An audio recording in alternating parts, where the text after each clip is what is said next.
Bueno, ongi etorriak, eskerrik asko, igual ez da egin beharrezkoa, baina bazkoa. Eskerrik asko etortzegatik, zeren egoitzaren izenean. Gaur, norbaitek ez badaki, komentatzea hitzaldi hau, solasaldi hau, barne sartzen dara, zeten egoitzaren formakuntza eskaintzan Faktoria de Valores, balio faktoria izena duena.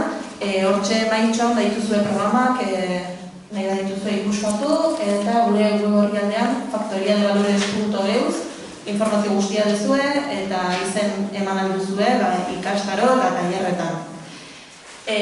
Hilabetero gai bat lantzera goaz, eta urri honetan hasiko gea ekofeminismoa eta desazkundea gaiak lantzen.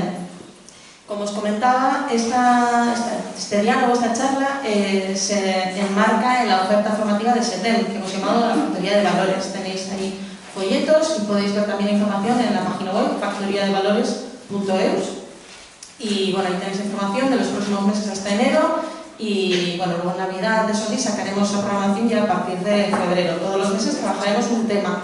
Y el tema de este mes es el ecofeminismo, es el crecimiento y son las luchas que llevan los pueblos para conseguir vivir de otra forma, de una manera más respetuosa, de una manera más justa. Y queríamos empezar con esta charla, este diálogo, con dos mujeres que tienen una gran experiencia en los temas de los que vamos a hablar. Y bueno, yo no me voy a alargar mucho. Tenéis aquí a Leire Urquidi, que viene de aquí de Gasteiz, de la UPV. Ella es profesora, es investigadora y ha trabajado, bastante investigado en muchos temas de los que vamos a hablar hoy, de los conflictos relacionados con la minería en la América Latina, y de allí viene nuestra otra compañera, Ivonne Llanes, que viene de Acción Ecológica de Ecuador, con más de 30 años de experiencia en luchas ecologistas. Y bueno, como ellas tienen muchas cosas que decir, ya les voy a dar paso a ellas y luego abriremos un momentito pues, de preguntas. Si tenéis alguna curiosidad, alguna pregunta, algo que os haya quedado pendiente, pues podréis hablar. Así que nada, con vosotras. Bueno, eskerrik asko arratsaldeon. Nire lana izango da elkarrizketatzaile bezala, ibiliko naiz, galderak eta egunak egiten Ibonentzako, izateko izalde tipikoak, dinamikoagoa egiteko, eta hori, gero nema duzu egateran bat euskaraz egin, zuri ezakit, edo baina besteran gazterea izango da. Decía eso, que voy a ser entrevistadora de Ivonne hoy. Me estoy acercando mucho igual, ¿no? Sí, bueno, así estoy bien. Entonces, bueno, pues marcar este diálogo en este título, la alianza entre ecologismo y feminismo, que parece pues eso, necesario, casi ineludible, ¿no? Teniendo en cuenta ¿no? la relevancia que van a tener estas luchas dentro del siglo XXI, que ya tienen y que van a tener, que por tanto parece necesario.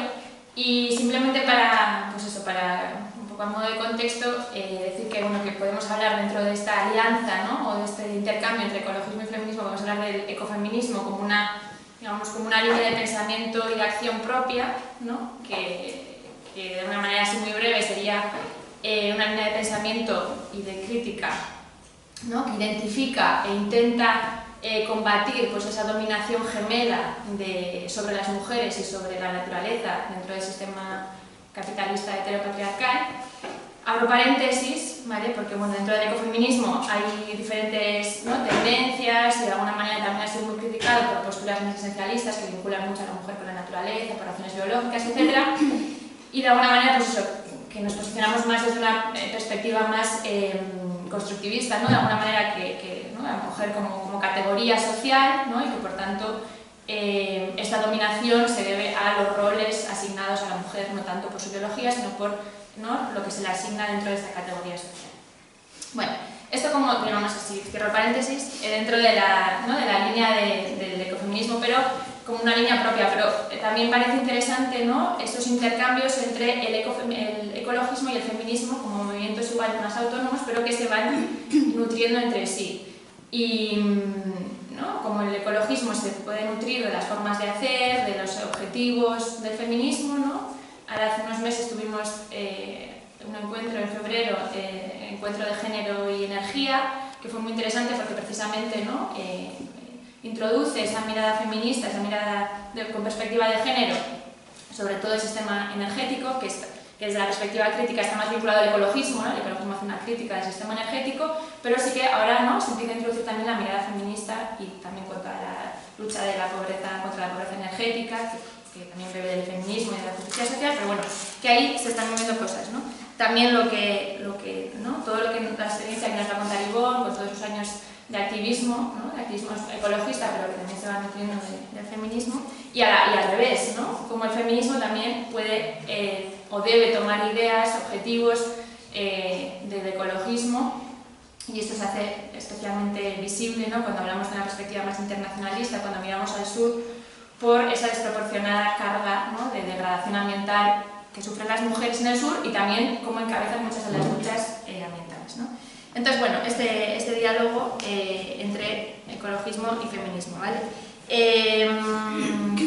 Entonces vamos a ir hablando de todo esto desde una perspectiva un poco más práctica, desde la experiencia de Ivonne. Y eso, como ya ha dicho Ainhoa, ella es fundadora de Acción Ecológica en 1986, 30 años trabajando en temas ambientales en Ecuador, experta en tema de bosques, minería, cambio climático y servicios ambientales, y durante años Acción Ecológica fue promotora de la propuesta de dejar el petróleo en el subsuelo en el Yasuní, y actualmente forma parte de la campaña de minería en apoyo principalmente a las mujeres en resistencia a esta minería, que ahora nos va a explicar. Entonces, bueno, pues para presentarte un poco más, igual, no sé si podrías explicarnos pues eso, cómo surgió Acción Ecológica, cómo se funda y bueno, ¿en qué estáis trabajando actualmente? Gracias. Acción Ecológica se funda por 3 mujeres, ¿no?, precisamente, que esas así fuerzas del universo que siempre se juntan para producir cosas interesantes, ¿no? De hecho, yo conocí a mis compañeras que después fundamos Acción Ecológica en 1980. O sea, yo tenía 17 años cuando nos juntamos, ¿no? Y éramos biólogas, nos dábamos cuenta que realmente la biología como carrera, como materia, digamos, ¿no?, de estudio, al menos como se enseñaba en la universidad en la que estábamos nosotras, era completamente ajena de la política. Entonces, las ciencias ambientales o las ciencias, digamos, biológicas en ese entonces era visto efectivamente solamente como un estudio, ¿no?, de las relaciones entre los animales,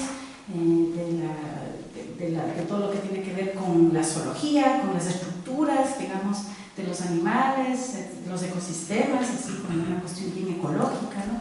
Pero claro, las 3 veníamos de un mundo que más bien era de iniciación hacia los partidos de izquierda en ese momento. Entonces, obviamente nos dábamos cuenta que los problemas vinculados a la biología, ambientales, o los problemas vinculados a la contaminación, así, tenían efectivamente una base más estructural y no era una cuestión meramente de descontaminar, o una cuestión básicamente que tenía que ver con una tecnociencia para resolver los problemas ambientales. Entonces, 3 mujeres que se juntan en la carrera de biología decidimos formar esta organización que se llamó Acción Ecológica. En su momento, digamos, era más un proyecto y después se convirtió en una organización que también además pensábamos que lo que había que hacer era ser radicales, obviamente, y confrontar al poder si es que queríamos tratar de solucionar los problemas que se estaban dando en ese momento. Estamos hablando de los inicios de los años 80, ¿no?, antes de la conferencia de Río 92. O sea, nosotras en ese entonces todavía novatas estábamos tan equivocadas porque hablábamos del ecodesarrollo. Sí, obviamente después nos dimos cuenta que eso borramos en todos los documentos que habíamos hecho, como no hay digital no se puede buscar y borrar. Entonces, ¿no? Y claro, muchas otras cosas. O sea, yo me acuerdo que al principio, cuando estábamos en la universidad, no teníamos un centavo y lo que queríamos era hacer unos folletitos sobre el tema de la reforestación, pero en ese momento, a los 20 años, parecía que era una excelente idea, ¿no? Entonces, fuimos al Ministerio de Agricultura y nos regalaron unas semillas de pino y eucalipto. O sea, que es lo peor, porque, claro, entonces regalábamos y, bueno, obviamente, por suerte, hemos evolucionado y ya sabemos exactamente que lo que hacíamos no estaba bien, ¿no? Pero bueno, en todo caso, lo interesante de todo esto es que nosotros rápidamente empezamos a trabajar el tema petrolero en acción ecológica, ¿no? Porque obviamente el tema petrolero era el gran problema ambiental en la Amazonía ecuatoriana. Y empezamos a descubrir lo que ocurría allá. Eso significa que la segunda estrategia era de trabajar directamente en los territorios. Y ahí empezamos a conocer a la gente afectada por las actividades petroleras, a los del mundo indígena, las organizaciones campesinas que se enfrentaban a los temas directamente en los territorios que les afectaba a su salud, a los cultivos, a la soberanía alimentaria, etcétera, que no la llamábamos así tampoco, por supuesto. Pero bueno, en todo caso, la segunda, digamos, característica de acción ecológica es no solamente el que se constituye y sigue hasta ahora siendo una organización principalmente de mujeres, pero que trabaja con organizaciones y movimientos sociales directamente en los territorios. Esa es como una característica propia que nos caracteriza a nosotras como organización ecologista, ¿no? Estamos ya, digamos, en los años 90, ¿no? Cuando estamos hablando de esto. Y una tercera estrategia que para Acción Ecológica fue muy importante es que cuando empezamos a conocer poco a poco el mundo, más allá de la Amazonía, sino el mundo, nos dimos cuenta que eran las mismas empresas petroleras, eran los mismos impactos, eran las mismas prácticas de operación de estas empresas en los territorios y de afectación a los derechos humanos. Entonces decidimos abrir nuestras alas y empezar a trabajar a nivel internacional a través de una red que la formamos también nosotros, que se llamaba Oil Watch, que fue como existe todavía, fue como nuestro primer vuelo hacia afuera. Entonces la tercera estrategia es siempre construyendo alianzas y lo más importante cuando en ese momento creamos esta red y otros espacios con posterioridad es que era muy importante fortalecer las relaciones sur-sur, porque hasta ese momento, o sea, nosotros para tomar contacto con una organización de Nigeria teníamos que pasar por Amigos de la Tierra Holanda para que nos pongan en contacto con la organización de Nigeria. Entonces decidimos que eso no podía ser así y creamos las relaciones directas sur-sur con organizaciones que estaban enfrentando los mismos problemas, ¿no? Entonces, ya mucho más adelante empezamos a trabajar más el tema minero, que es también más o menos reciente, aunque la resistencia ya hay desde hace 20 años, por supuesto, pero más fuertemente sobre el tema minero porque hace 6 años se firmó el primer contrato y entonces de minería en gran escala y empezamos también a trabajar el tema minero en ese sentido y claro, una diversidad de temas, ¿no? Y así fue como, y eso va a servir para más adelante, fuimos, digamos, a ver, Acción Ecológica desde el principio, o sea, se dio cuenta que efectivamente de las poblaciones afectadas, las que más sufrían eran las mujeres. O sea, de la gente afectada eran las mujeres las que efectivamente tenían doble, 3, 4, triple carga de afectación por las actividades, en este caso las petroleras, que fueron las primeras que descubrimos, por distintos motivos, ¿no? Primero porque, como dice la Lorena Capnal, hay un patriarcado comunitario ancestral, después llegó el Estado, ¿verdad?, con la colonización en la Amazonía ecuatoriana, obviamente llegó con los militares, la cruz, ¿no?, las iglesias, los misioneros, y luego, obviamente, las empresas petroleras y ahora las mineras, la agroindustria, etc. Y obviamente son ellas las que sufren en sus propios cuerpos, pero además tienen una carga de trabajo brutal, cuidan a los enfermos, tienen que ir más lejos a traer el agua, la leña, etc. Y además la violencia, no solo intrafamiliar, sino la violencia, o sea, las están matando mujeres, digamos, en la Amazonía, ecuatoriana o amenazadas de muerte por el tema de resistencia que está de las manos de ellas, ¿no? Entonces, a mí, digamos, me gusta el concepto del ecofeminismo, pero digamos, las feministas que se hacen ecologistas, pero nosotras, y ahorita cuando lo escribí me di cuenta que en realidad nosotras deberíamos llamarnos femi-ecologistas. Pero bueno, esa es más o menos la historia de 30 años en 5 minutos. Vale, y también eso, ya llegando al presente y también a modo de contexto, no sé si nos podrías explicar cuáles creéis vosotras que son hoy en día los principales retos socioambientales en Ecuador. Bueno, sigue siendo el tema petrolero, ¿no? Porque obviamente tenemos todavía actividades petroleras, pero además existen, por ejemplo, el caso de la Texaco, que es un caso emblemático, la Chevron Texaco, que implica un tema de justicia, ¿no? Entonces el tema petrolero sigue siendo muy importante, pero además porque avanzó mucho con la propuesta de dejar el petróleo en el subsuelo en el Parque Nacional Yasuní, tal vez muchos de ustedes o muchas de ustedes la habrán escuchado, y que además después fue recogida por la Red Huachi y por miles de organizaciones en el mundo, ¿no? Entonces el tema petrolero, el reto es siempre que se reparen los territorios, así que se detenga la expansión y que se reparen los territorios con una reparación integral, ¿no? Y el tema minero ahora es muy importante. De hecho, el tema minero y el trabajo de acción ecológica en esta campaña hizo que por 2 ocasiones el gobierno de Rafael Correa quiera cerrar acción ecológica por nuestra campaña de minería. La primera vez porque hicimos una huelga de hambre en el momento en que se estaba aprobando una ley minera, y el segundo lugar cuando hubo la resistencia Shuar en la cordillera del Cóndor por la entrada de las empresas chinas. Y justo fue ese tema, la minería, digamos, que fue lo que provocó que nos convirtamos, digamos, en un actor extraño e incómodo para el gobierno, porque abiertamente decíamos que no se trata de reemplazar los ingresos petroleros con los ingresos mineros, que era un poco de convertir el Ecuador de ser un país petrolero a convertirse en un país minero. Y ahora la nueva tendencia es que el Ecuador ya no va a ser, obviamente el petróleo se va a acabar, la minería realmente no hay tanto como dicen que hay, y ahora lo que quieren apuntar es hacia la bioeconomía, que aunque parecería que nadie sabe lo que es, nosotras ya estamos investigando y sabemos que la bioeconomía lo que hace es justamente profundizar el modelo extractivista. Todo esto basado en agrocombustibles, servicios ambientales y todo este nuevo mundo de la economía verde, ¿no?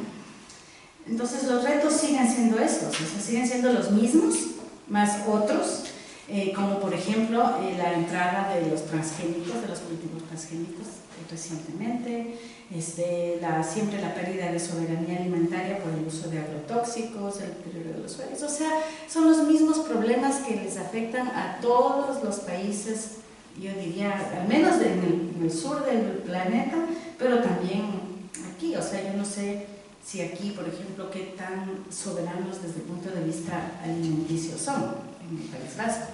O sea, no sé cuánto de lo que se consume viene de otro lado, ¿ya? Por ejemplo. Y eso está pasando mucho ahora en América Latina. Venezuela ni se diga. O sea, Venezuela creo que el 90% de lo que comen viene de fuera. O sea, Venezuela, teniendo tanta tierra, ¿no? Teniendo gente, habiendo tenido campesinos. Entonces, eso es un reto muy importante. Y el tema de la energía también, por supuesto. Pero para poder avanzar hacia un modelo energético que sea mucho más soberano, lo primero que hay que hacer es empezar a dejar el petróleo en el subsuelo, los hidrocarburos. Porque, digamos, si tienes la llave abierta siempre con gas, petróleo, carbón, etc., nunca vas a hacer nada para que efectivamente seamos soberanos energéticamente. Entonces, eso es un gran reto también. Entonces, bueno, un poco por profundizar en una de las campañas en las que estáis ahora, ¿no? Esta red de apoyo a las mujeres en cuanto a la minería, no sé si nos podéis explicar un poco más sobre esa campaña, por qué habéis decidido, ¿no?, apoyar a las mujeres, o por qué están las mujeres al frente de estas luchas en contra de la minería. Bueno, están al frente por la misma razón por la que mencioné antes, ¿no? O sea, realmente se ven afectadas tanto en sus cuerpos como en sus territorios, y ellas son, digamos, menos afectadas también por la injerencia del Estado directamente para convencerles de que empiecen a trabajar para la petrolera, para la minera, o que, porque no son necesariamente las dirigentes que firman los convenios, los contratos, etc. Entonces, ellas están liderando las luchas, pero además están empoderándose. No me gusta mucho esa palabra, pero bueno, están empoderándose porque quieren capacitarse ya no solamente en alternativas, sino que quieren capacitarse para ser ellas las próximas dirigentes de las organizaciones, ¿no? Cada vez hay más y cada vez les es más difícil. Por ejemplo, la organización Zápara tenía un dirigente, un presidente que era totalmente propetrolero. Entonces ahí hubo una pequeña revolución en la nacionalidad Zápara y le eligieron a una mujer. Le amenazaron de muerte. O sea, quiero decir, las compañeras saben los riesgos que eso implica, pero al mismo tiempo quieren aprender a manejar el discurso, quieren aprender a ser ellas expertas en monitoreo socioambiental de los impactos, quieren ser ellas las que sean quienes más conozcan el tema de los derechos humanos. Entonces las mujeres están capacitándose, o sea, para ser lideresas. Son ellas las que, digamos, están de alguna manera queriendo cambiar esta tendencia que está acabando con los territorios, ¿no? Entonces, nosotros trabajamos en particular, bueno, Acción Ecológica trabaja con muchas mujeres, pero hay un proyecto en particular que estamos muy metidas, que también es, digamos, lo hacemos en cooperación con CETEM aquí, que es justamente un proceso de formación para crear comités de vigilancia de los territorios de mujeres. Entonces eso es un trabajo maravilloso, ¿no? Porque las mujeres son increíbles. O sea, uno piensa que uno les capacita, ¿no? Y dice, bueno, que va a ser difícil, no van a venir, porque claro, los hijos, los maridos, nada que ver. O sea, vienen con los guaguas, con los niños. O sea, les encanta, están totalmente empoderadas. O sea, ellas ya quieren mañana empezar, digamos, a aplicar todos estos conocimientos que tienen ahora, ¿no? Entonces las mujeres en ese sentido sí son como, digamos, yo creo que va a ser como la primera fila de la resistencia real y concreta de aquí en los próximos años, al menos en los territorios amazónicos, pero andinos también, ¿no? O sea, en general en América Latina, digamos, ya son, pero creo que va a ser mucho más cada vez en los próximos años. Y bueno, y lastimosamente se ve, porque la mayor parte de los líderes asesinados en América Latina, o una buena parte, son mujeres. Justamente empezando por la compañera concejala de Brasil, de Río de Janeiro, ¿no? La Marielle, la Berta Cáceres, por supuesto, pero también muchas mujeres están siendo amenazadas, no solamente amenazadas desde las fuerzas del orden, o sea, amenazadas por sus propios compañeros en la comunidad. Eso es doblemente grave, esa es una doble amenaza que tienen las mujeres, doble vulnerabilidad, porque no solamente que el marido les pega más porque ellas son las que no quieren, o que le han botado al marido del empleo en la minera porque se han enterado que la mujer está peleando en contra de la minería, entonces hay mayor violencia intrafamiliar. En las mismas comunidades les amenazan de muerte los hombres dirigentes que están perdiendo la posibilidad de hacer negocios con las petroleras, y obviamente desde las instancias del poder en los años de Rafael Correa, él exponía directamente a las mujeres periodistas, dirigentes, todo, más llamándolas viejas locas, bueno, todo eso con fotos, o sea, de millones de ecuatorianos viendo las fotos de las personas, identificándolas, exponiéndoles hacia una violencia así directa, ¿no?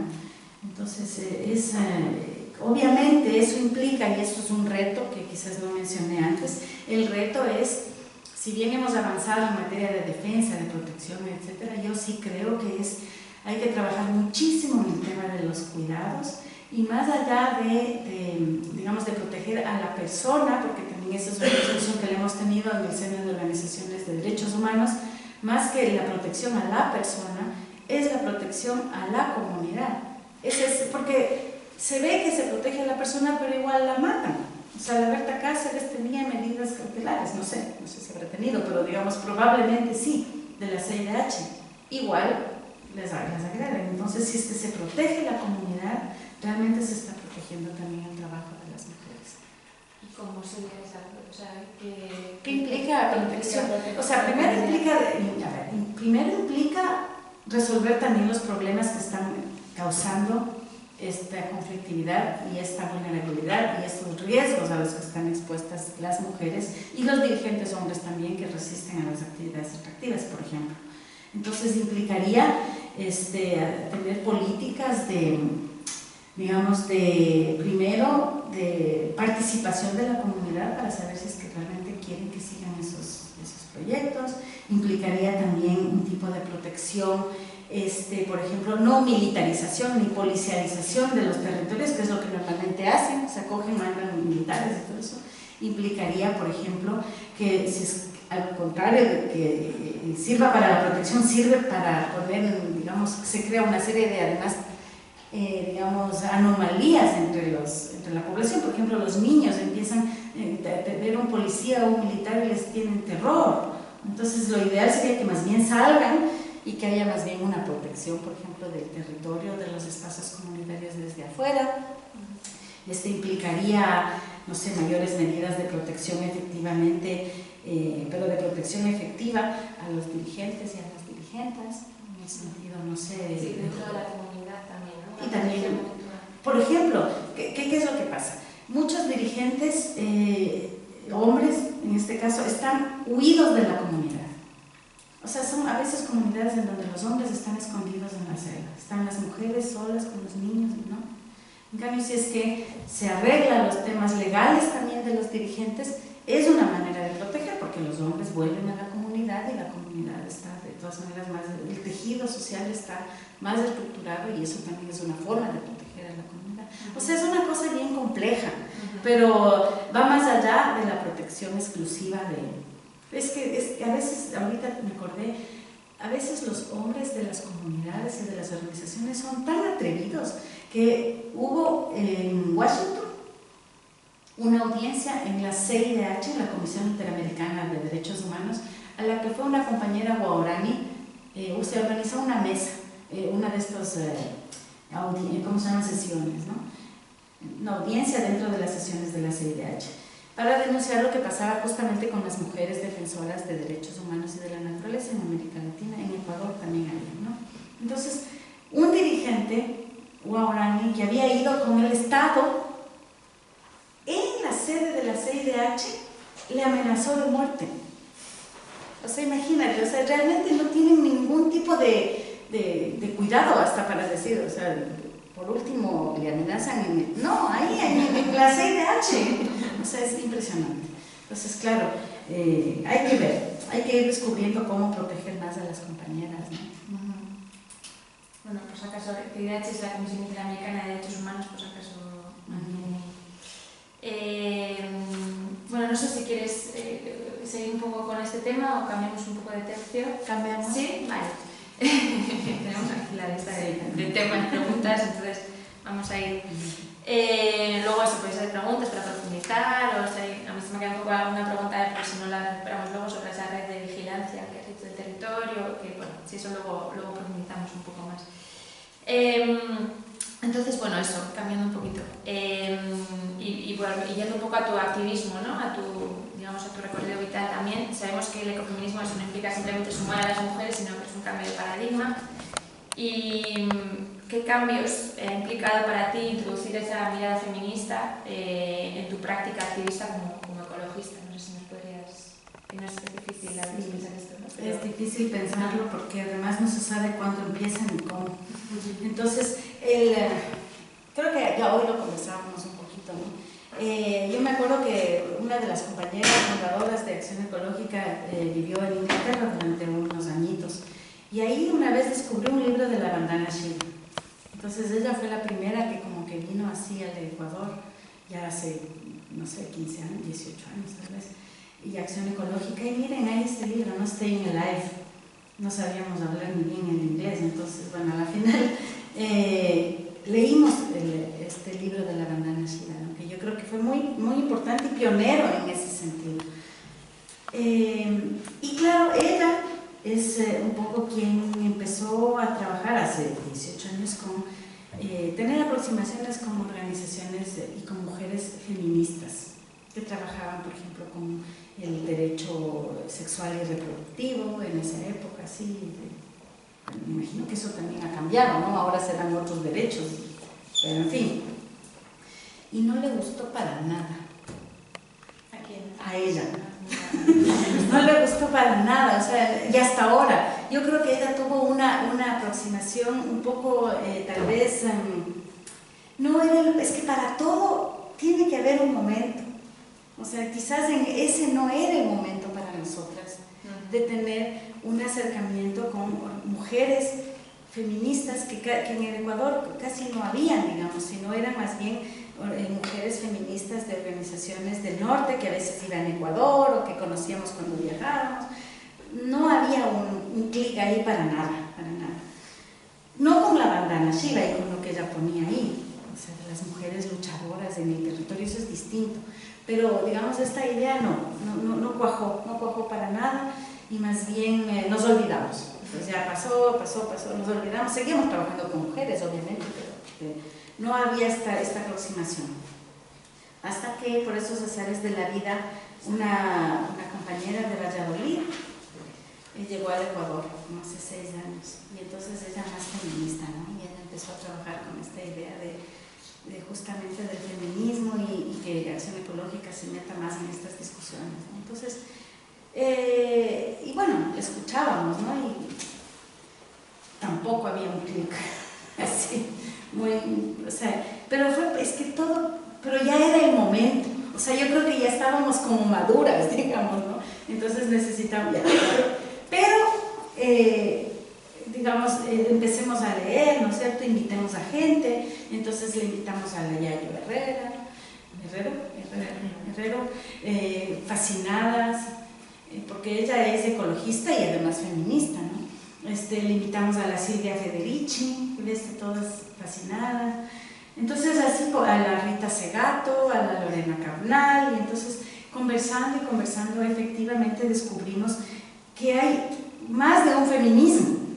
Entonces, y claro, y hay feminismos comunitarios, ¿no? Y hay feminismos que están realmente vinculados con el ecologismo, y hay feminismos de todo tipo. Entonces, marxistas, hay feminismos así. Y claro, vino la Raquel Gutiérrez hace poco también, le invitamos a una red de mujeres que además, por cierto, coincidió que hace como 8 años creamos una red de mujeres defensoras en América Latina frente a la minería, entonces también empezamos a tener unas articulaciones así de este tipo, y así ha sido un poco esta cosa, ¿no? Pero todavía hay mucho por hacer, porque algunas compañeras feministas nosotros hemos visto que parece que no entendiesen el trabajo con mujeres en los territorios. Asimismo, hay compañeras de Acción Ecológica que hacemos, digamos, algunas que hacen trabajo con mujeres a nivel de territorios que tampoco entienden las propuestas de algunas mujeres feministas urbanas, porque no creo que se ha dado suficiente diálogo, no creo que es porque estén en otra lucha, sino que yo creo que este diálogo todavía tiene que darse. Habría que encontrar cómo y sobre qué. Por ejemplo, el tema de la reproducción, a mí me encanta, pero hay otras compañeras que están hablando más de la idea de los cuerpos territorios, también me gusta, pero me gusta más del otro. Estoy pensando en conceptos sobre los cuales podríamos discutir. Por ejemplo, se podría hacer una discusión más semántica o epistémica sobre el concepto de madre tierra, por decir algo, ¿no? Entonces, a mí, digamos que un compañero indígena o compañera de alguna organización o de un pueblo indígena de Estados Unidos o lo que sea, hable de la madre tierra, se entiende.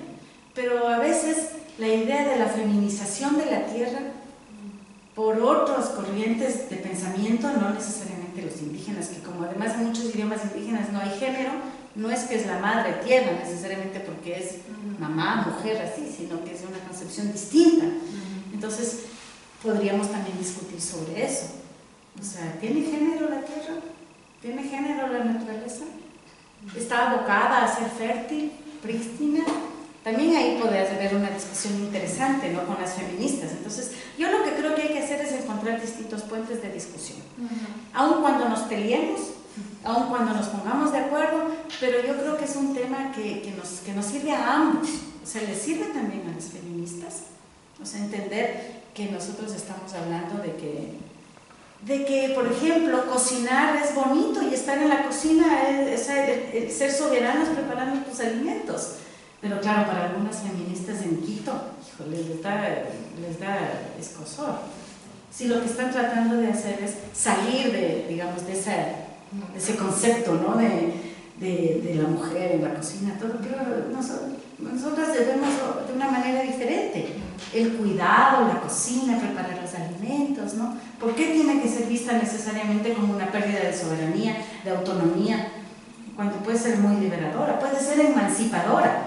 Pero bueno, o sea, quiero decir, hay muchos temas, hay muchos candados, hay muchos nudos, y esto yo creo que es un debate que además, digamos, recién ha empezado.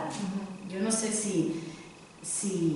sé hacia dónde va a ir realmente. Pero bueno, en todo caso, hay que encontrar temas de discusión que nos unen, temas que nos desunen y tratar de entender qué pasa, temas, mira, por ejemplo, nosotras como ecologistas a veces trabajamos con las parroquias, con las curias, porque hay curas, justo hablábamos ahora, que son súper antimineros y trabajas con los curas y obviamente a mí me quedan muy mal los curas,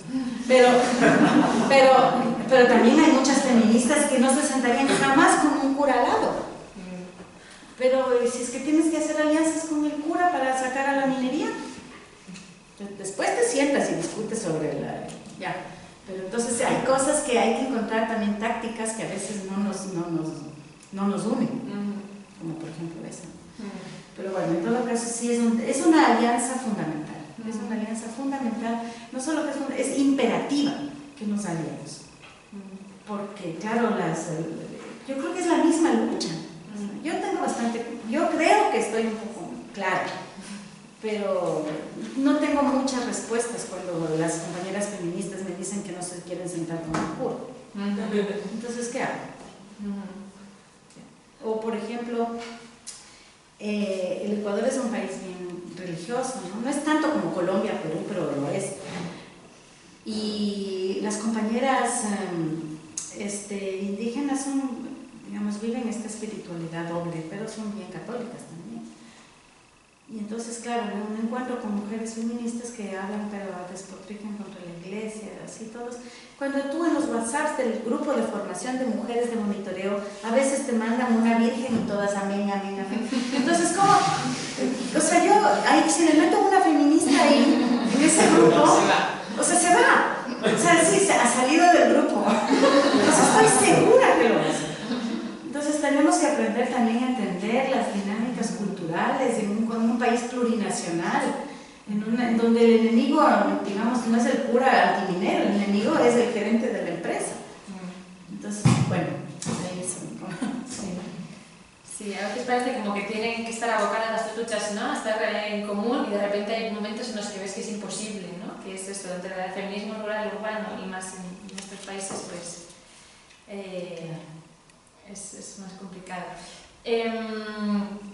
Siguiendo un poco por ahí, ¿vale?, por esta línea, vuestro proyecto, ¿no?, en los últimos años, digamos que podríamos enmarcarlo en dos conceptos, ¿no?, que es el buen vivir por un lado y el post-extractivismo, que igual está uno dentro del otro, no sé muy bien cómo lo ubicáis, pero bueno, esta lucha.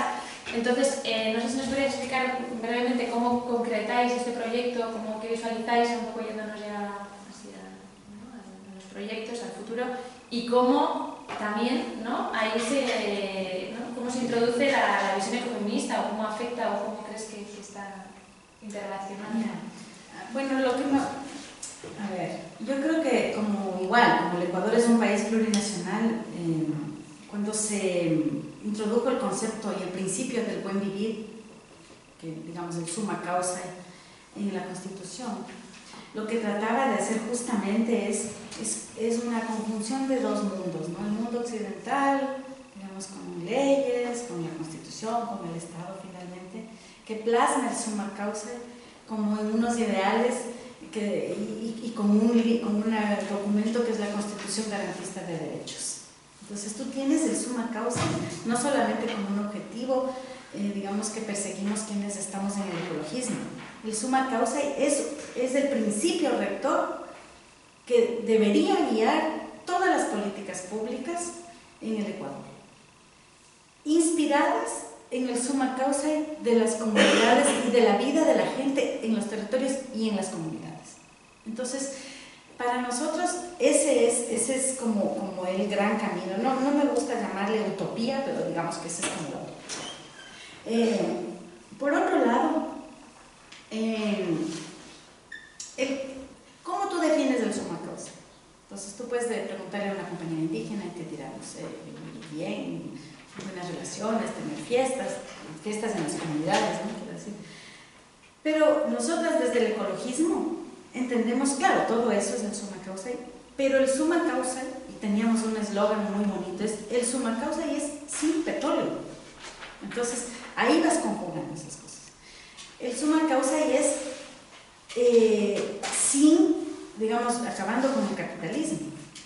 El summa causa y es en donde efectivamente los principios ecofeministas o femicologistas son los que deben regir la conducta de los seres humanos, las relaciones con la naturaleza, etc. Entonces, o el summa causa y es un mundo en donde se respeten los derechos de la naturaleza. Entonces, el feminismo, en este caso o la lucha de las organizaciones feministas por acabar con una sociedad heteropatriarcal, etc., también tiene unas limitaciones, porque no están diciendo sin petróleo, ¿no? Sin minería metálica, no. Entonces la idea es, digamos, para nosotros sí, el principio de la sociedad heteropatriarcal, que viene acompañada con el extractivismo, nos inspira también, o sea, para acabar con él, o sea, los principios del feminismo. Entonces, el summa causa es eso, es sin petróleo, es una sociedad que no sea heteropatriarcal, es una sociedad en donde se respeten los derechos de la naturaleza, es una sociedad en donde no hay extractivismo, es una sociedad, bueno, sin transgénicos, ese es el summa causa. Para los compañeros que viven en los territorios del summa causa, no te van a decir así, el summa causa es de esta otra manera. Pero obviamente que los principios feministas tienen que estar en este concepto de summa causa. O sea, no sé qué principios ecologistas, ¿no? Digo feministas.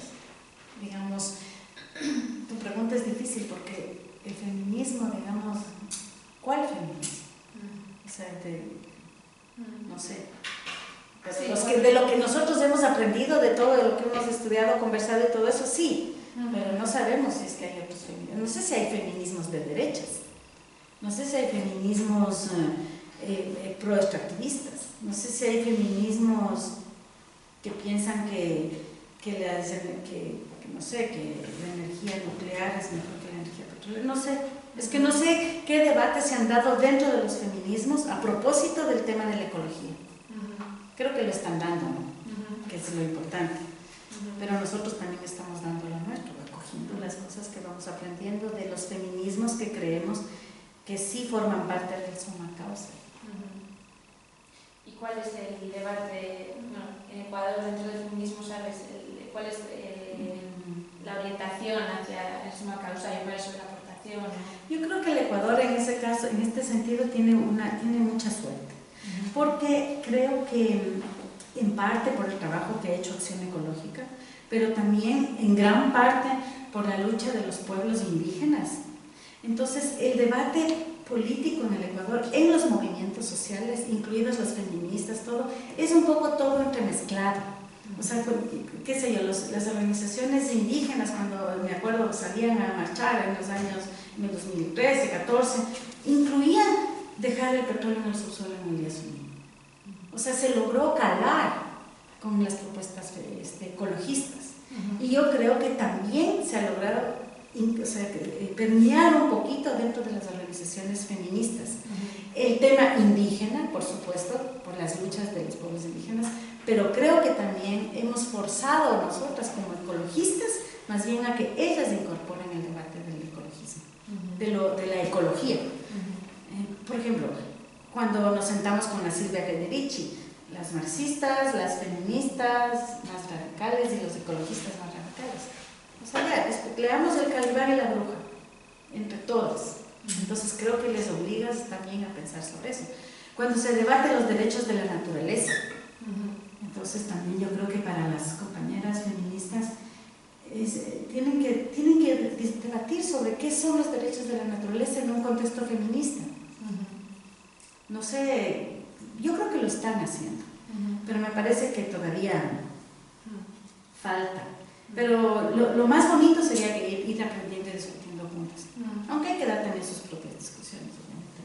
Pero creo que, no sé qué está esta línea, ¿no?, más vinculada a la ecología, a la economía feminista, igual es ¿no?, todo el tema de los cuidados, de socializar los cuidados, ¿no?, en toda la sociedad, no solamente que sean de las mujeres, sino que sea lo central en la sociedad, en la política, ¿no? Yo creo que ese es uno de los puntos de encuentro así principales, ¿no? La reproducción, cuidados, la violencia. Yo creo que esos 3 puntos son unos 3 puntos que unen bastante a los movimientos. Pero no sé, díganme aquí en qué están discutiendo las feministas sobre el tema de la ecología, los derechos de la naturaleza. Son temas, los derechos de la naturaleza es una cosa tan nueva que yo creo que todavía, digamos. Eso solo menciono los derechos de la naturaleza por decir así cualquier tema, ¿no? O el extractivismo. No lo sé, yo, así desde perspectiva personal, yo creo que el feminismo está permeando en general en los movimientos sociales, incluido el ecologismo, ¿no?, de diferentes maneras. Aquí por lo menos es mi sensación, ¿no? Formas de hacer, de funcionar, ¿no? Objetivos, yo qué sé, no sé. Yo creo que sí, eso está permeando, y yo creo que los principios ecologistas están permeando un poco en el feminismo desde esa vía. Yo lo veo así, no sé si... Desde la economía feminista, todo el tema de la priorización de los cuidados, o sea, aparte entendiendo que dentro del ecologismo también está la línea ecofeminista y todo, pero yo creo que desde esta mirada de la economía feminista sí que se están introduciendo todas estas cuestiones, ¿no?, de los cuidados, no solamente entre las personas, sino también por los recursos naturales, con la naturaleza. Yo creo que por ahí sí que se está dando un intercambio, pero bueno, no sé. Pero que es bien interesante, porque yo creo que estas aproximaciones entre el ecologismo y el feminismo se da mucho más que lo que se está dando, por ejemplo, entre la izquierda y el feminismo, salvo en algunos casos así, o sea, entre la izquierda marxista, por ejemplo. O sea, tal vez hay izquierda marxista en el Ecuador que sí, que ha incorporado también por las propias condiciones políticas que dije antes, el tema del ecológico, pero no el feminismo. O sea, yo creo que hay más reticencia. Creo que hay más reticencia, porque además, o sea, el defender la naturaleza siempre es tan bien visto, ¿no? Entonces, yo soy ecologista, ay, qué romántico, qué lindo, te admiro. Pero si dices, yo soy feminista, uy. O sea, ya enseguida te ven con sospecha, ¿no? O sea, hay más reticencia. Entonces, yo creo que... Pero tú empezaste diciendo que éramos como movimientos gemelos, ¿no? Yo creo que no somos gemelos idénticos, pero sí somos gemelos mellizos, ¿no? Y yo creo que además estamos luchando por lo mismo, ¿no? Pero sí, y los otros también, sino que los movimientos de izquierda, no sé, avanzan menos, digamos, en incorporar estas cosas. El ecologismo, por supuesto, también, o sea, un poquito más, pero el feminismo creo que mucho menos. Le está mucho miedo. Sí, ¿no? Está el heteropatriarcado muy metido. Hay el ecologismo, de alguna manera, ¿no? Como que hay diferentes tipos de ecologismo, ¿no? Está el ecologismo más capitalista, entonces, ¿no? Como hay diferentes niveles, es más fácil, ¿no?, que se puedan apropiar un discurso semi-ecologista en un momento dado utilitario también, ¿no? Claro. Como Rafael Correa, que era, claro, o sea, él promulgaba así, soy el ecologista, ¿no?, más grande del mundo promoviendo la iniciativa Yasuní, pero en realidad, ¿no?, o sea, claro, incorporas porque es bien utilitario, pero claro, con el feminismo me parece más difícil. Yo no sé si aquí los partidos, o sea, por ejemplo, Podemos, ¿ha hecho una reflexión feminista? Verdadera, quiero decir. Bueno, yo no conozco mucho de cerca, pero vamos, aquí yo creo que en los partidos de izquierda sí que hay más, está más permeando también más el feminismo. Y sí que hay como grupos de dispersión. Nacionalista de izquierda, Aquí, no sé. sí, bueno, ahora es gay, más o menos. Imagino que sí. Sí, aquí sí que, a ver, las resistencias al feminismo son constantes, están presentes en todas nosotras en algún momento, ¿no? O sea, yo qué sé, es así porque tenemos muy introducido, yo creo, la lógica patriarcal, ¿no? Entonces, muchas veces, muchas de las cosas propuestas por las feministas es como, eso, lo que tú dices, ¿no? Generar reticencias, pero yo creo que sí que, esta mujer no sé, había tendrá una opinión diferente, podéis decirlo. Quizás es también solamente una limpieza de cara, no lo sé. Pero yo creo que sí que está permeándose y aparte aquí también, ¿no?, con todos los casos de violencia machista que están ocurriendo y todas las campañas, yo creo que también ahora estamos en una fase en el feminismo de mucha movilización, entonces yo creo que eso también está haciendo que un poco que la discusión se amplíe, aunque cada uno en una manera y eso, ¿no?, y con las propias reticencias. Bueno, en América Latina el movimiento de las mujeres, de las niñas de Argentina, o sea, así se ha irradiado por toda América Latina, ¿no? Sí. Pues recién estamos empezando a hablar del aborto.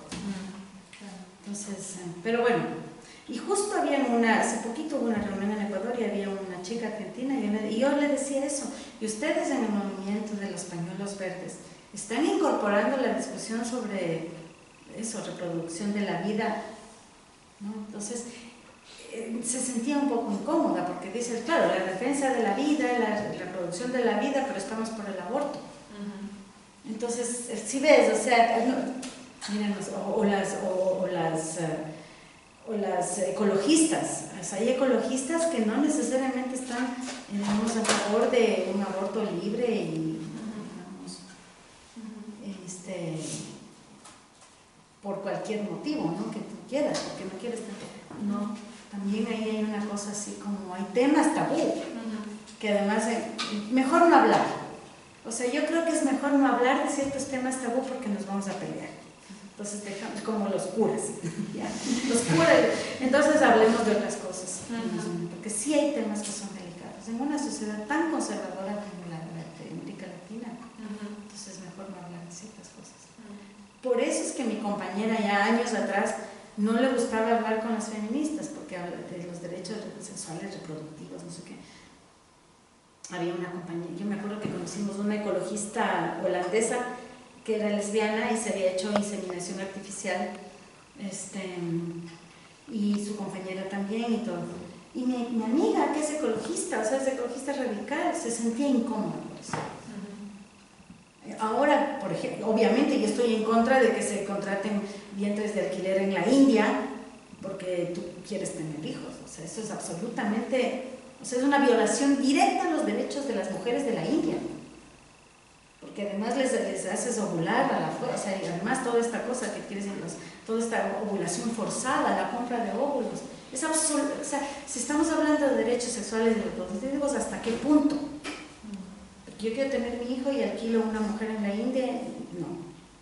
Pero si quieres hacer, no sé, inseminación, ya estamos hablando de otros temas, pero digamos, o sea, quiero decir, los derechos sexuales y reproductivos también tienen unas cuestiones éticas que no vale mejor discutir porque no nos vamos a poner de acuerdo. Bueno, yo creo que sí que, bueno, claro, a ver, cada uno puede tener posturas diferenciadas, ¿no? Pero para mí, por ejemplo, sí que es muy compatible, ¿no? Defender la vida natural, digamos, los ciclos reproductivos de la naturaleza, etcétera, etcétera, y apoyar el aborto, ¿no? Bueno, para mí es compatible, pero bueno, claro, luego eso, ¿no? Entre diferentes perspectivas, pues a veces es complicado. O sea, para mí también, pero hay muchas ecologistas que a lo mejor no. Claro, o sea, sí, no es así. Y bueno, ya para cerrar, mi última pregunta, ya para darles paso Y a propósito, perdón, solo para me acordé, hace poquito estuvimos con una vegana, una chica vegana ecologista, y mi compañera le dice, Anto, oye, tú que eres tan así antiespecista y una animalista defensora, pero que no comes ni miel.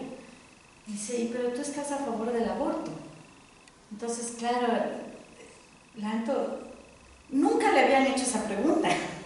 Es jovencita, ¿no? Entonces, claro, no discutimos más, pero apuntamos, eso es un tema que tenemos que discutir. Porque ¿cómo vamos a hacer alianzas si hay ciertas cosas que no se hablan porque da miedo de hablar? Entonces, también que las alianzas con los veganos, con los Bueno, es que de hecho, desde una perspectiva simplemente, más allá de los derechos de las personas, desde mi punto de vista, no el tema del aborto, pero también desde una perspectiva, digamos, mirando el mundo en su globalidad y viendo la superpoblación, ¿no? O sea, todo lo que tiene que ver con los derechos reproductivos es una de las vías para paliar, ¿no?, el crecimiento demográfico. Con lo tanto, podría estar relacionada también con el cuidado de la naturaleza, el aborto, ¿no? No entiendo. No, o sea, que el tema de la superpoblación, ¿no?, que puede ser un tema perjudicial para el medio ambiente, puede ser, no sé, y que seguro que se está parando. O sea, hay gente que cree que lo es, pero no lo es. Claro. Yeah. Pero desde esta perspectiva, ¿no?, el aborto, ¿no?, o todo el derechos reproductivos de las mujeres, ¿no?, podría ser todo el tema neomalthusiano, todos esos, ¿no? Que Iván hablaba mucho de este tema. Sí. Quiero decir, ahí también podría haber un punto de conexión. Sí, para discutir, ¿no? Para discutir, sí. Hay un montón, digamos. Podemos hacer una especie de menú. Sí. Entonces eso, bueno, mi última pregunta para acabar y ya dar paso a las preguntas vuestras. Eso, un poco, pues estamos haciéndolo, pero bueno, un poco la vinculación entre el norte y el sur, ¿no? ¿Cómo podemos trabajar desde el norte para avanzar en ese horizonte post-extractivista global, ¿no?, viendo desde una perspectiva así global, no solamente para Ecuador, sino en general? Y ¿qué tipo de solidaridad creéis necesaria desde las sociedades, movimientos sociales del norte para apoyar luchas como las que vosotros estáis desarrollando en Ecuador? Es un tema bien interesante, ¿no?, porque es algo que para nosotros ha sido también un cambio a lo largo de nuestra militancia a los 30 años, ¿no? Porque, mira, cuando nosotros fundamos Oilwatch, que era esta red sur-sur, si había algo que nosotros no queríamos, era realmente que se refleje en el activismo antipetrolero prácticas neocoloniales que se daban con las alianzas, digamos, norte-sur en el tema petrolero. Entonces, y en eso sí nosotras somos así bien dignas, ¿no? O sea, las alianzas norte-sur con los pueblos, con las organizaciones, con lo que quiera que sea, pero siempre evitando, así como se habla de las prácticas patriarcales dentro de los movimientos, acabar con prácticas neocoloniales, o sea, por principio. Después hay mucho que hablar, o sea, digamos, si todos estamos luchando frente al capitalismo, entonces tenemos que hablar, bueno, qué tipo de modelo energético, qué tipo digamos, qué tipo de comercio vamos a tener, etc. Entonces yo creo que tenemos que avanzar poniéndonos de acuerdo en estrategias que no se afecten unas a otras. Por ejemplo, prácticas, qué sé yo, de la responsabilidad social corporativa. Yo recuerdo que alguna vez discutí mucho con esto, dentro de Amigos de la Tierra. Porque Acción Ecológica era parte de Amigos de la Tierra Internacional, pero no salimos. Y una de las cosas por las que nos salimos era precisamente esto de aquí, que en las relaciones norte-sur, cuando estamos enfrentando problemas ambientales locales, nacionales o globales, tiene que haber una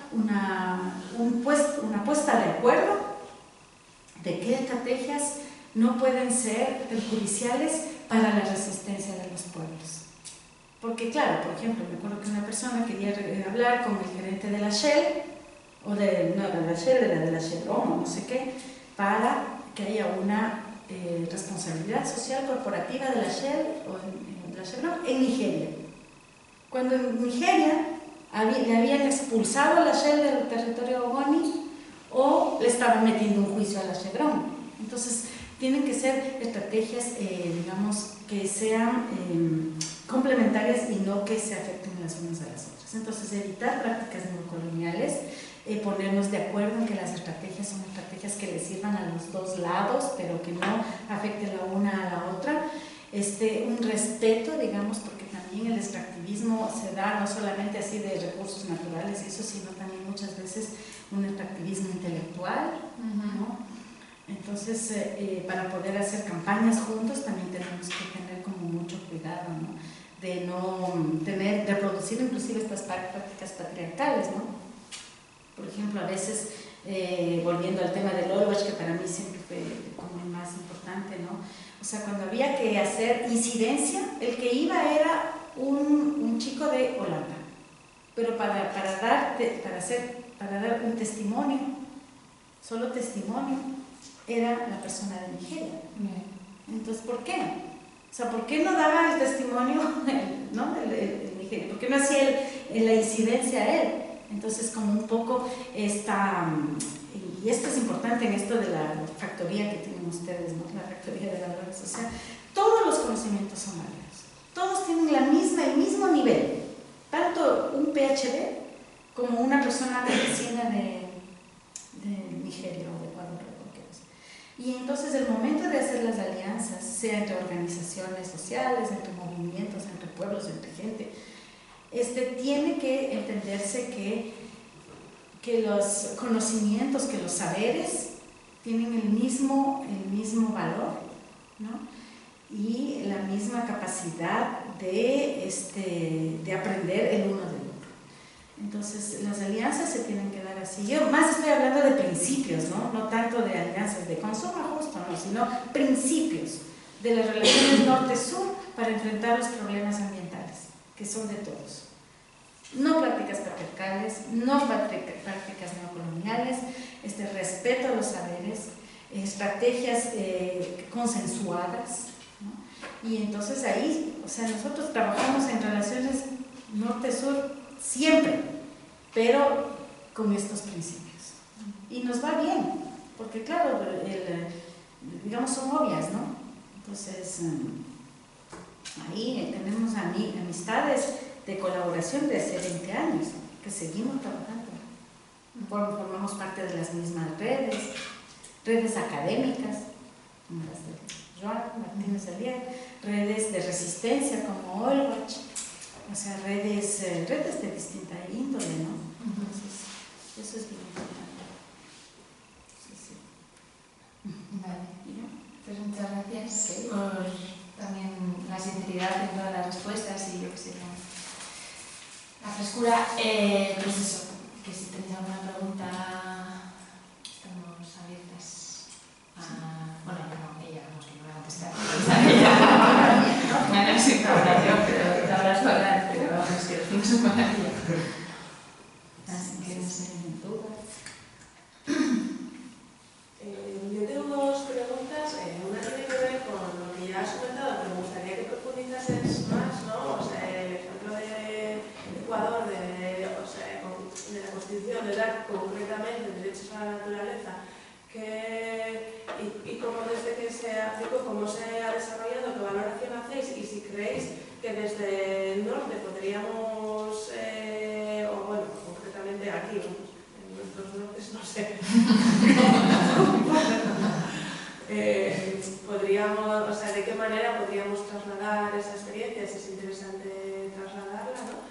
Y por otra parte, tú has dicho que cuando fueron todas estas movilizaciones de las marchas indígenas y tal, una de las reclamaciones sí estaba en mantener el petróleo en el subsuelo, pero me gustaría saber si realmente es una declaración de intenciones o la sociedad ecuatoriana, sabiendo que realmente, o sea, el petróleo o la minería, o sea, es un porcentaje súper importante del PIB. O sea, ¿de qué manera se acepta eso, ¿no? Porque también lo pienso aquí, en Gasteiz, que tenemos una economía súper basada en la industria automovilística, y luego pues podemos estar de acuerdo en que hay que reducir menos el coche, pero eso significa que se van a comprar menos coches, eso significa, o sea, que tenemos que remodelar realmente la economía, y yo estoy a favor, pero bueno, o sea, también saber cómo se trabajan esas resistencias de la sociedad, porque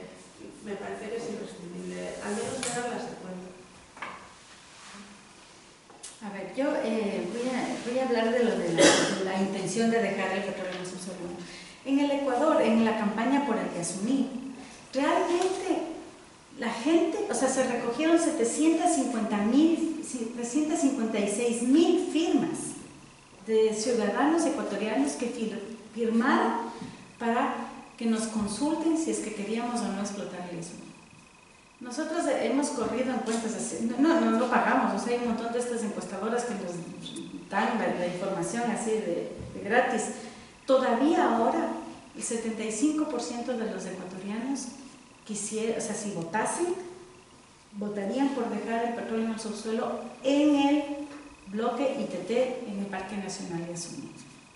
Porque yo creo que todo eso es por la enorme campaña de muchos años, incluidas las que hacía el gobierno, o sea, ¿no?, de que el Yasuní vale más como está, por los animales, por los pueblos, etcétera, que sacar el petróleo. Entonces, era más que una intención, así intención, digamos, ¿cómo se llama?, declarativa. Realmente había un interés, y sigue habiendo, de los ecuatorianos de conservar esa área.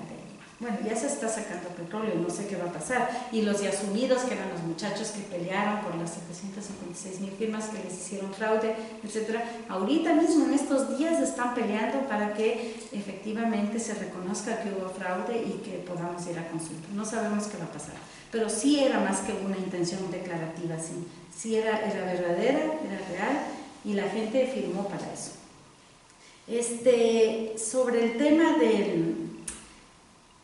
Sobre el tema de la energía y del petróleo y de dejar, por ejemplo, ustedes están aquí peleando por dejar el gas en el subsuelo, cuando están peleando para que no haga fracking, pero el otro día me reuní con unas mujeres de la Casa de las Mujeres, ¿no?, y hablamos de la energía y eso, ¿no?, de la pobreza energética.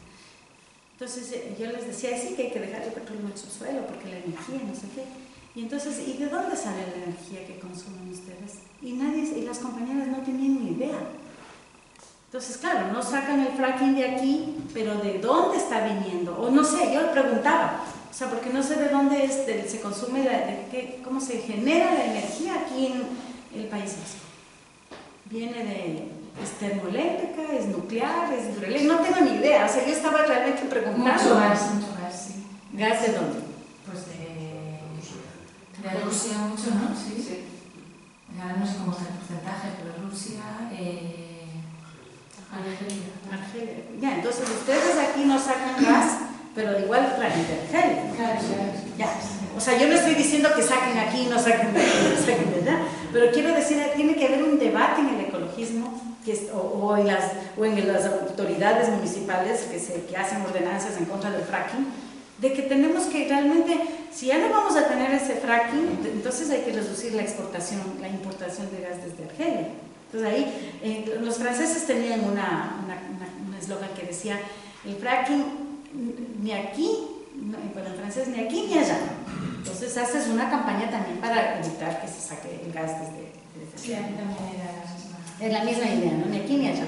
Entonces es un debate, ¿no?, pero en todo caso es una intención, y yo entiendo que se han hecho marchas y ahorita no se está haciendo el fracking, o sea, se pasó a la acción, de la intención a la acción, pero hay que ir un poco más allá, porque en el caso ecuatoriano era una intención que pasó a la acción con las firmas, pero lo que había que hacer era abrir un debate sobre la soberanía energética del Ecuador. Y no solo la soberanía energética, sino que de dónde vamos a conseguir los 7.000 millones de dólares que implicaba sacar los 1.000 millones de barriles y venderlos al extranjero. Entonces ahí era que empezamos a decir, bueno, la cooperación, tiene que haber una colaboración internacional porque esto es parte de una deuda ecológica que existe del norte al sur. Entonces, siempre hay cosas. La cosa es que no es una sola cosa así estática, sino que hay que discutirlo porque tiene mucho de ecología política y detrás, ¿no? Y sobre el tema de lo de los derechos de la naturaleza. A ver, primero los derechos de la naturaleza tienen jurisdicción universal. O sea, si ustedes mañana aquí quieren poner un juicio por los derechos de la naturaleza, de los árboles, no sé, del parque nacional, pueden decir, porque el Ecuador reconoció los derechos de la naturaleza y los derechos son de jurisdicción universal, como los derechos humanos, podría hacerse una cosa así. Nosotros quisimos hacer eso, pusimos un juicio en Ecuador por los derechos de la naturaleza luego del derrame del Golfo de México. Como hay jurisdicción universal, pusimos acá. No nos hicieron caso tampoco. Pero bueno, pero la idea es que hay que pelear.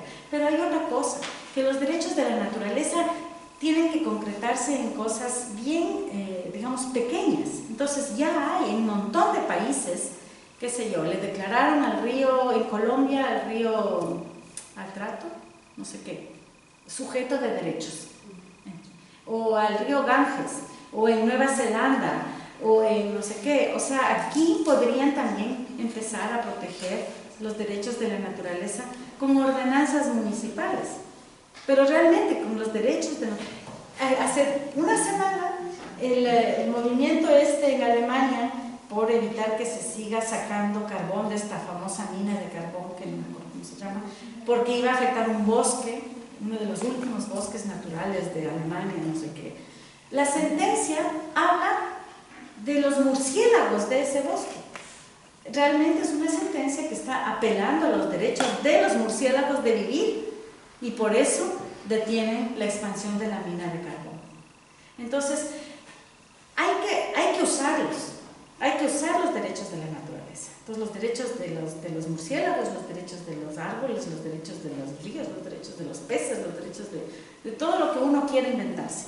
Y eso puede estar incorporado en sentencias judiciales como la de Alemania, que no dice derechos de los murciélagos, ni derechos de la naturaleza, pero en la práctica es, porque no es que está hablando así de la naturaleza del bosque, de los murciélagos. Entonces eso es una aplicación directa. Ahora, la aplicación de los derechos de la naturaleza también ha tenido unos reveses, ya desde el punto de vista así de la doctrina y de la jurisprudencia. Porque, por ejemplo, nosotros pusimos una demanda por los derechos de la naturaleza, por la cordillera del Cóndor, por la minería a gran escala de la empresa china. No pasó, ni siquiera, bueno, sí hubo la audiencia, pero no salió nada a favor de la naturaleza. Sin embargo, el Estado ecuatoriano ha puesto varias demandas por los derechos de la naturaleza en contra de gente, por ejemplo, una persona mató un cóndor, está mal matar un cóndor, ¿no? Pero entonces ahí sí apelan los derechos de la naturaleza para judicializar y multar y está preso. O los derechos de, por ejemplo, hubo una ocupación de una población en Guayas, en la provincia de Guayas, de un área protegida. Entonces, en lugar de tratar el problema de una manera distinta, a ver si la gente cuida, no sé, aplicaron los derechos de la naturaleza y les expulsaron de ahí. Entonces también hay este doble, pero eso pasa con todo, ¿no? O sea, digamos todo, cualquier cosa puede ser. La Texaco está apelando a los derechos de la Texaco violados en la Corte Constitucional del Ecuador, ya perdió el caso. Pero quiero decir, los derechos siempre pueden, de tanto humanos como de la naturaleza, pueden ser usados para bien o para mal. Entonces, en este caso, en algunas ocasiones, el Estado ha utilizado los derechos de la naturaleza para criminalizar a los pobres. O sea, no para criminalizar a la empresa china, sino para criminalizar a los pobres. Entonces, pero eso no por eso hay que seguir usando los derechos de la naturaleza, digamos, y abogando por ellos y mencionándolos y todo eso. Entonces, porque siempre van a haber casos que se pierden, casos que se ganan. Pero yo creo que aquí, como tú habías preguntado, tranquilamente se podría utilizar, no solo por la jurisdicción universal, sino que ya se está haciendo en Europa y hace una semana pasó con lo de la mina de carbón en Alemania.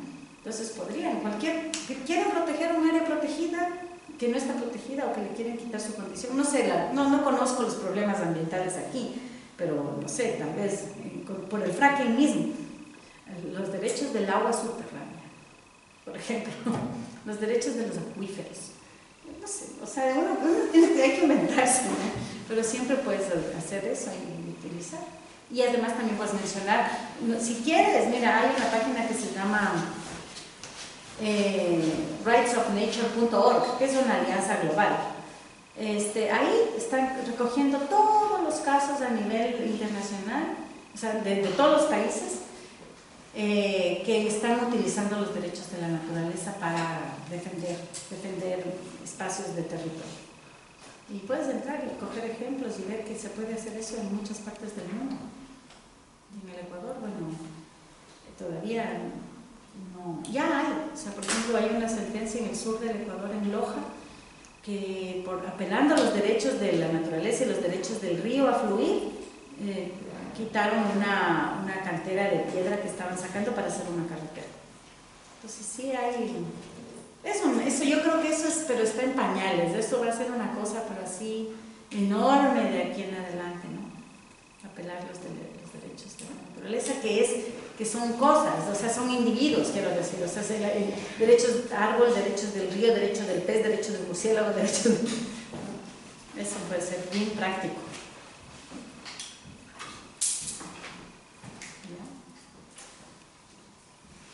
La situación, bueno, el proceso migratorio, bueno, la realidad que estamos viendo, ¿cómo está dentro del debate ecológico?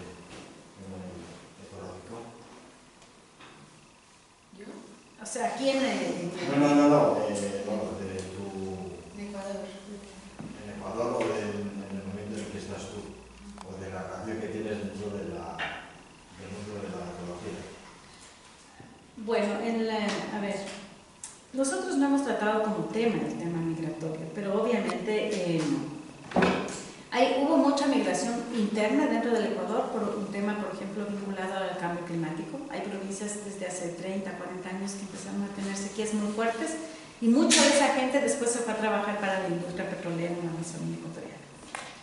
Después, alguna vez hicimos tratar de hacer una reflexión sobre el tema de los ecuatorianos fuera del Estado ecuatoriano y que empiecen, por ejemplo, a hacer campaña por el tema del Yasuní. Muchos migrantes ecuatorianos hicieron campaña por el Yasuní, pero no lo abordamos también como un tema así, digamos, migratorio. Ahorita tenemos un problema grave, o sea, nosotros no tenemos el problema, pero hay muchos venezolanos que están migrando y llegando al Ecuador. Pero no lo tratamos como, no lo hemos abordado realmente. Deberíamos tal vez, pero no lo hemos tratado. Aunque entendemos que la mayor parte de las migraciones que se están dando a nivel mundial son muchas de ellas por guerras, por recursos, pero también por problemas del cambio climático. Mucha de la gente que llega acá, por ejemplo, de la África subsahariana, son migrantes ecológicos, son refugiados ecológicos. Entonces, justo tuvimos una charlita en San Sebastián y estaba Abdullah de Cáritas y él hablaba justamente del tema del cambio climático y la migración. Pero nosotros no lo hemos trabajado, aunque sí debíamos. Es una vida. No sé si CETEM, por ejemplo, o si las otras organizaciones han trabajado el tema de la migración vinculada a la ecología. Igual, ¿no? La Comisión Española de Ayuda a Refugiados sí que pues eso, habla más del tema de los refugiados ambientales y cómo está afectando todo el tema del cambio climático y sí que lo introduce como una categoría para que se visibilice, ¿no? Porque al final, claro, también es difícil, ¿no? Es decir, son refugiados ambientales, económicos, claro, porque una cosa afecta a la otra, ¿no? Entonces, vienen porque ahí no tienen donde trabajar o porque se han acabado sus suelos, están desertificados. Entonces, pero sí que lo introducen y lo demás pues no lo sé si se hacen trabajar desde el medio. No sé, yo he leído eso, que... Sí, pero sí es un tema. un tema que hay que tratar.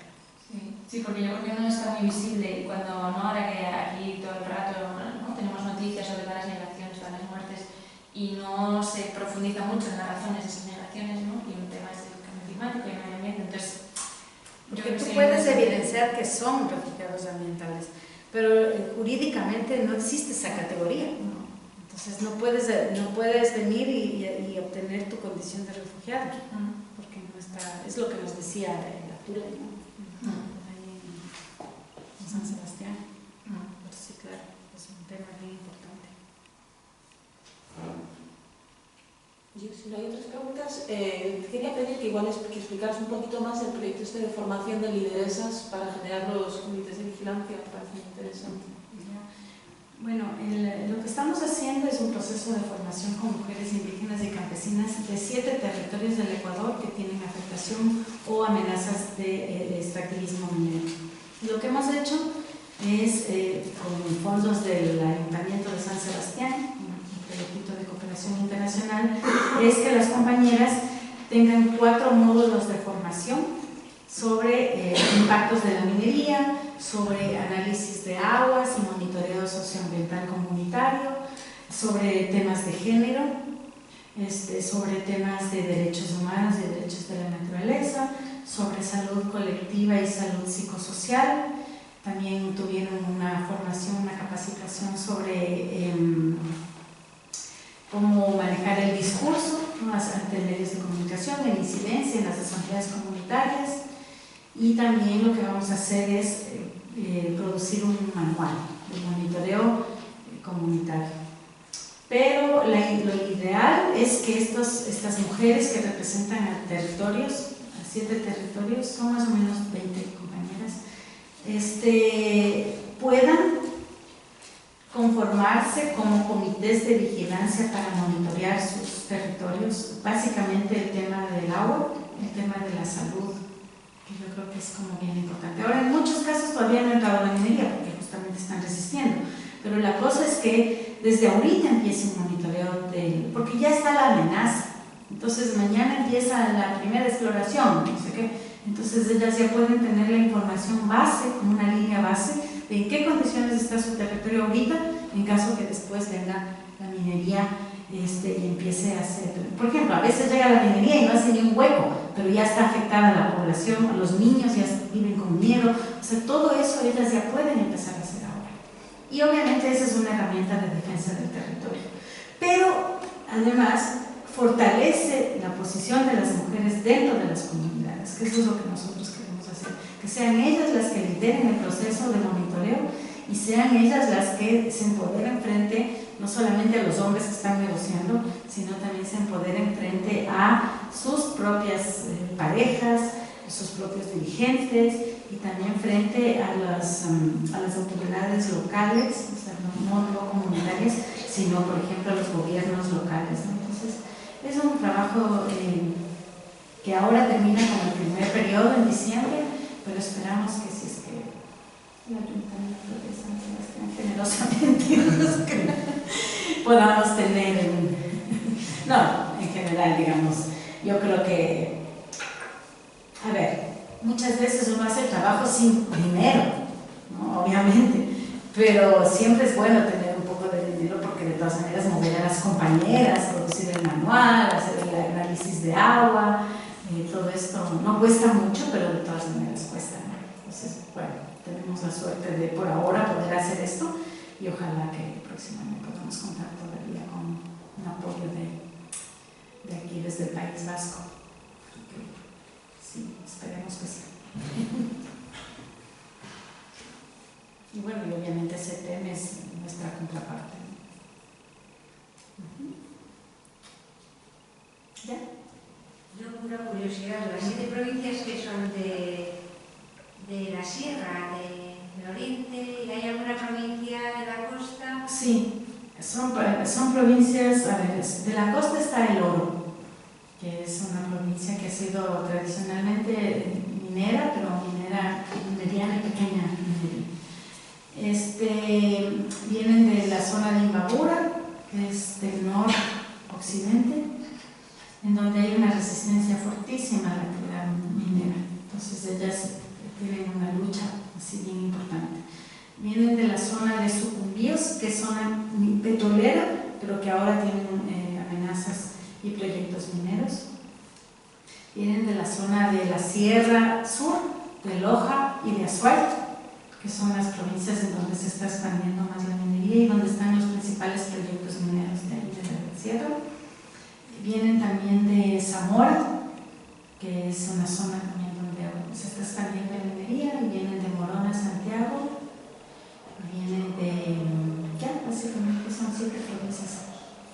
O sea, hay de todo, de costa, sierra y Amazonía. Son mujeres indígenas, campesinas y algunas urbanas, como en el caso de la provincia de Loro, de la costa.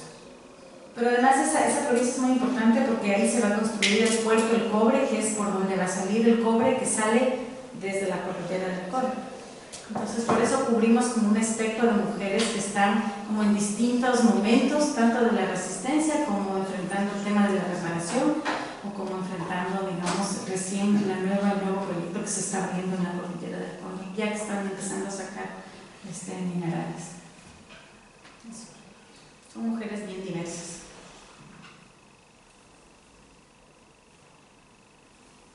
Parece que no hay más preguntas ni oportunidad. Pues nada, un aplauso.